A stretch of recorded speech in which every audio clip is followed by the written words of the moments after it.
Hello everyone, welcome back to my channel. So today I wanted to do something a little bit different. I would like to do mini updates on a book that I'm currently reading because it's so big. And I want to be able to talk about the experience, like how I'm feeling, what I'm thinking, all that jazz, because this is such a huge book. We are reading Troubled Blood by Robert Galbraith, aka JK Rowling. I am currently on page 328 of this book. So I figured that I think it would be a good idea if I broke this up quarterly. So I'll probably like do like an update probably like 3 times, because I feel like there's so much that happens in this book. There's so many characters that I feel like by the time that I finish the book and I want to talk about what I want to talk about, if I'm not writing it down, then I'm probably just gonna forget. And yeah, so on a random day, I was supposed to be reading Sorrow and Bliss, I think. I was supposed to be reading that. I'm also listening to Tell Me Everything by Elizabeth Strout. So I'm reading this right now. I'm listening to this right now. I'm supposed to be reading Sorrow and Bliss right here by Meg Mason. Yeah, I have got that. So I'm 79% of the way through. As you can see, 79% of the way through. So I'm almost done with that one.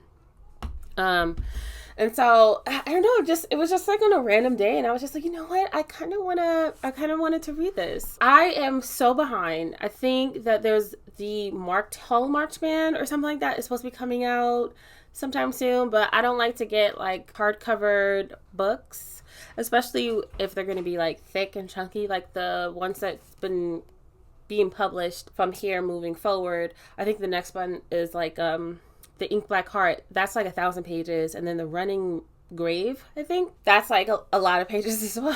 So I just want to be able to catch up, but I'm not trying to make it so that I'm like reading it back to back to back, because it's a lot. It's pretty dense. A lot of stuff is covered in these mysteries. So like I said, I'm currently reading this.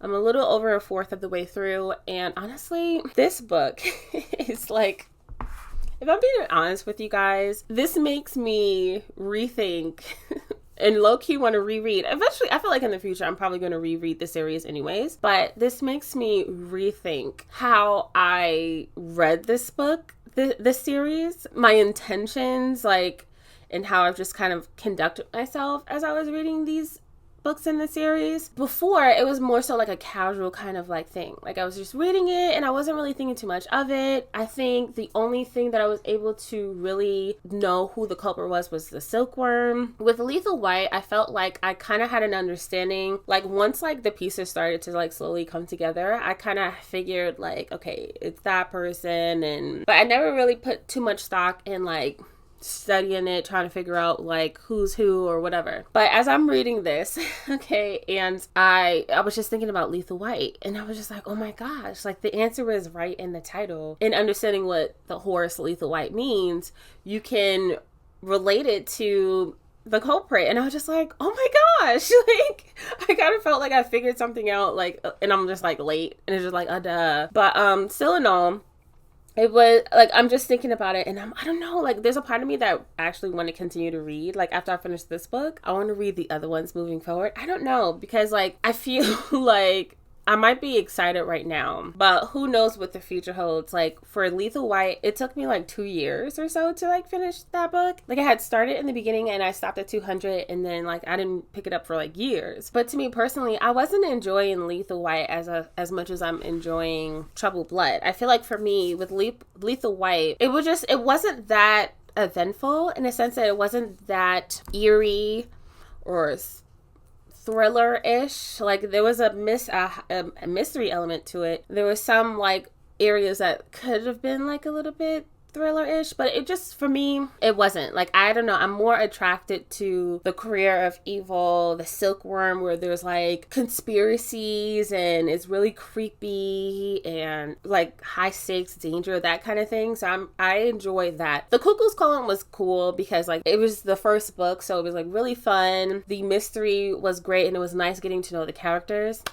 But this book, it has everything. It has getting to know the characters, and the mystery is conspiratorial, high stakes, really dangerous, and really interesting. We are dealing with, or Cormoran And Robin, they're dealing with a cold case, a 40-year-old cold case murder. There was a lady who approaches Strike, and she went to a psychic, and the psychic told her that she would get some sort of lead, and she feels like Cormoran is the person that will help to solve this cold case of her mother's passing. There's a lot of like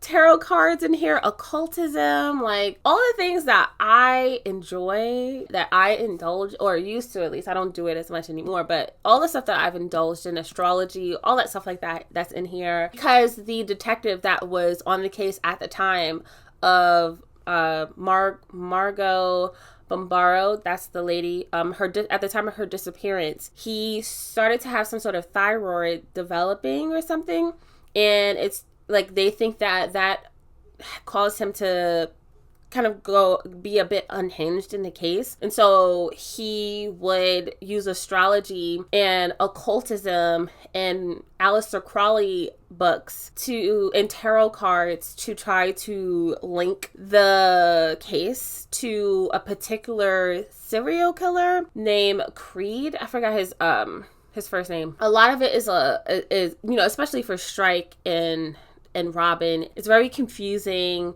and it's all over the place. It's disjointed. And so for someone like Strike, who is completely against it, thinks that it's stupid and doesn't like it, doesn't make any sense to him, it's fun seeing him try to decipher everything and have a repulsed kind of response to it.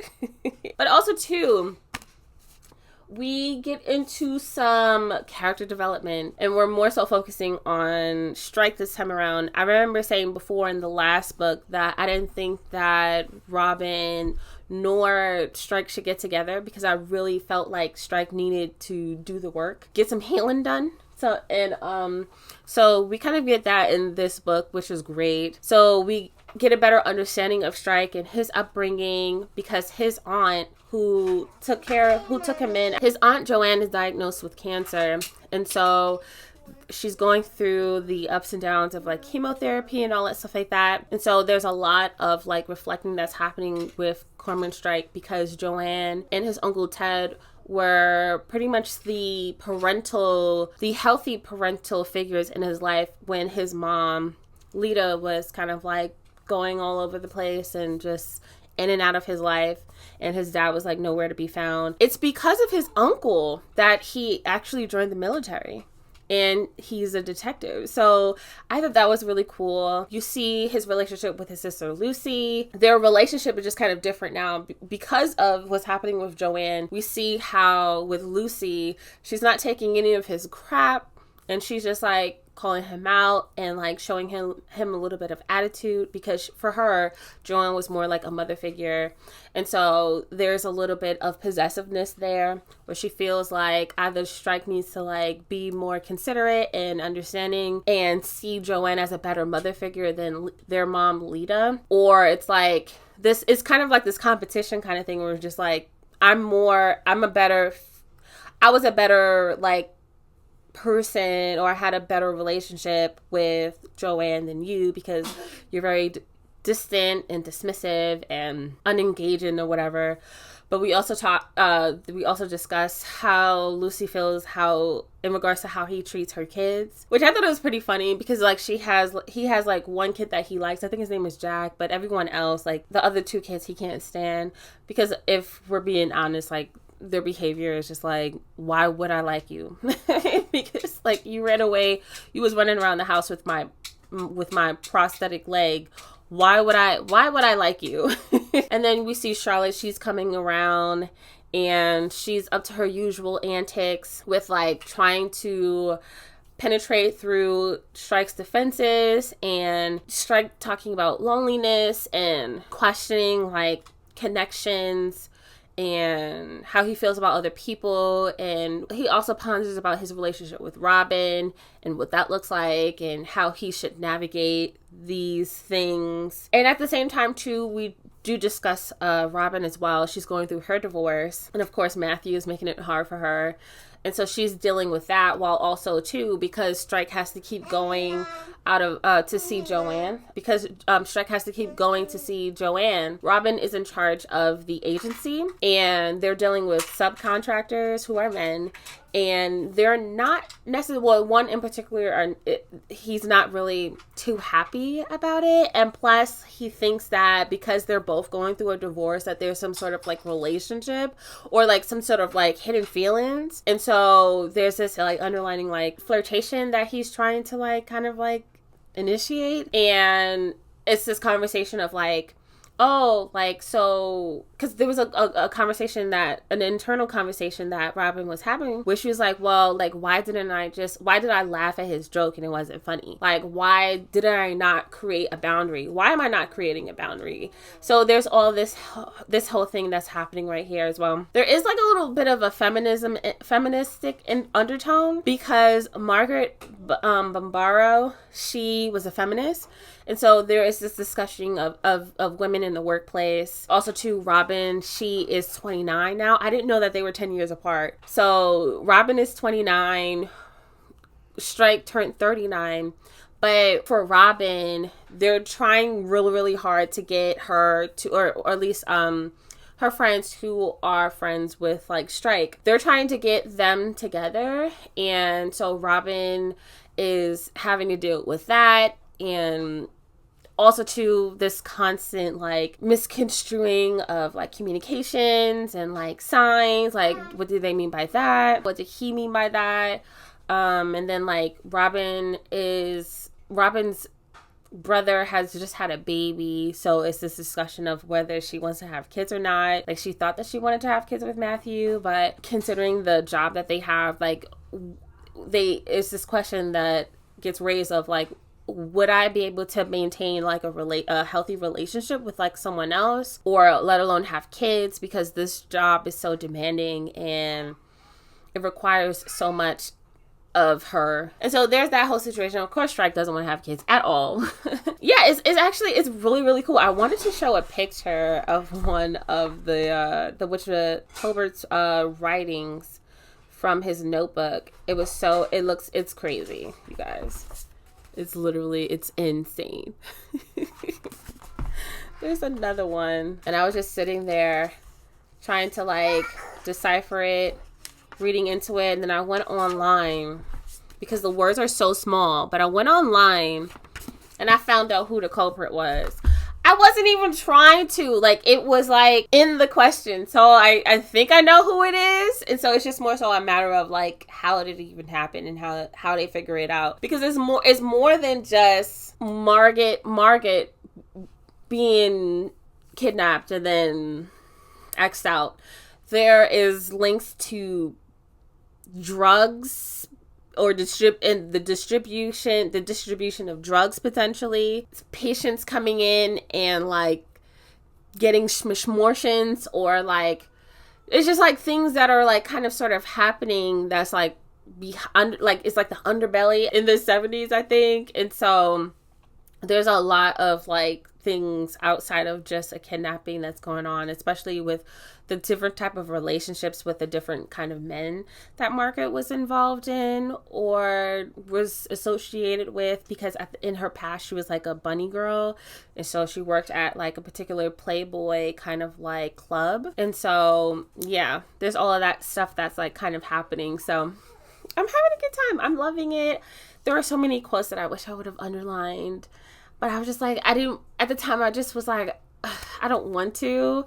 And so there's just so many lines in here that I was just sitting there and I'm just thinking like, oh my gosh, like, and then the intros, the quotes in the beginning of these chapters, I forgot what they're called, but these little intros here, I would just kind of like read it and not think too much of it, but these little episodes, like portions of the poems or whatever, or books or music or lyrics that she puts up there, it pretty much summarizes what the chapter is going to be about.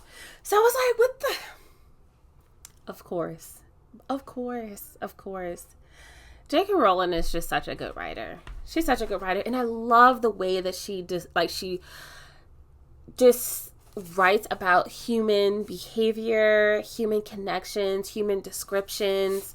Like, oh my gosh. Like, if I was to ever be a writer, I want to get down to the minute details of just humanity, humans. I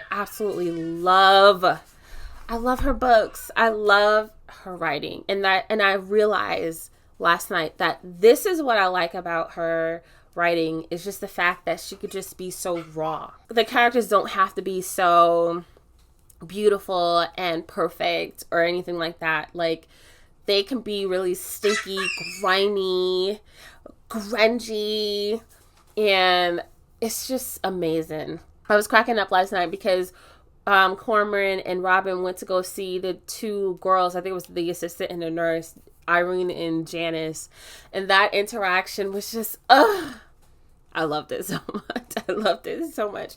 But anyways, I'm gonna go now. So thank you guys so much for tuning in. I hope you guys were able to enjoy yourselves.